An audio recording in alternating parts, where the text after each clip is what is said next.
Citi is warning one of their main top China economists that a trade war with the US could hit 1.6 million Chinese jobs and reduce China's GDP by 0.4 percentage points, with China being a significant trading partner of Australia. That's got to worry the government.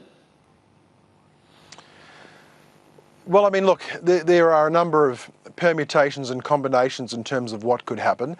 The simple fact is, though, if we see a slowdown in global growth, that's not good for anybody. That it clearly is, a negative in terms of economic growth and jobs around the world. So that's the reason why we urge a high degree of caution.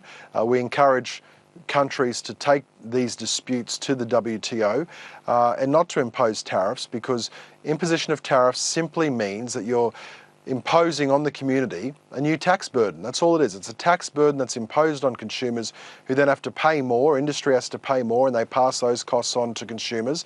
They all end up paying more to pay for these tariffs, and that's not good for anybody.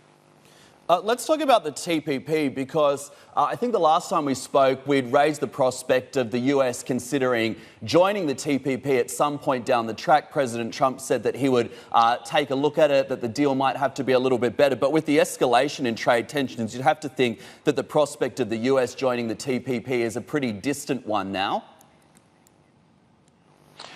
Well, Australia adopted the view that we thought the TPP 11 was absolutely worth pursuing, and obviously the other 10 countries did as well. So the 11 of us collectively formed the view that we want to engage in more trade. We want to have a liberalised investment. We recognise that by doing that, we're going to boost each of our economies. So that's what our focus was.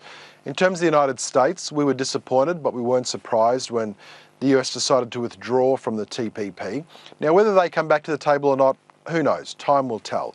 We've certainly left plenty of opportunity and avenues for the US to come back to the table. But in the interim, the 11 of us will get on and keep on with boosting trade and boosting investment, because we know it's good for our economies and it's good for jobs in our in our countries. I want to turn briefly, Steve, before we let you go, to Aussie politics. The final sitting weeks before the long winter break, the government trying to get its income and corporate tax package passed by the Parliament. Do you think you'll be able to get it across the line? Well, certainly hope so. We're working for that outcome. This is part of the government's comprehensive tax reform plan. We want to provide more incentive for Australians to be aspirational, and of course we're seeking to deliver on that through income tax cuts.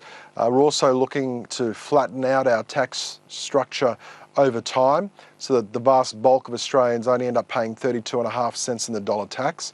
We're also looking to make our corporate tax rate more competitive against OECD competitor countries, which is another key plank of our tax reform plan. So all of this going before the Parliament, and we want to make sure that we can produce the kind of reform of our tax system that's required to keep Australia competitive into the future.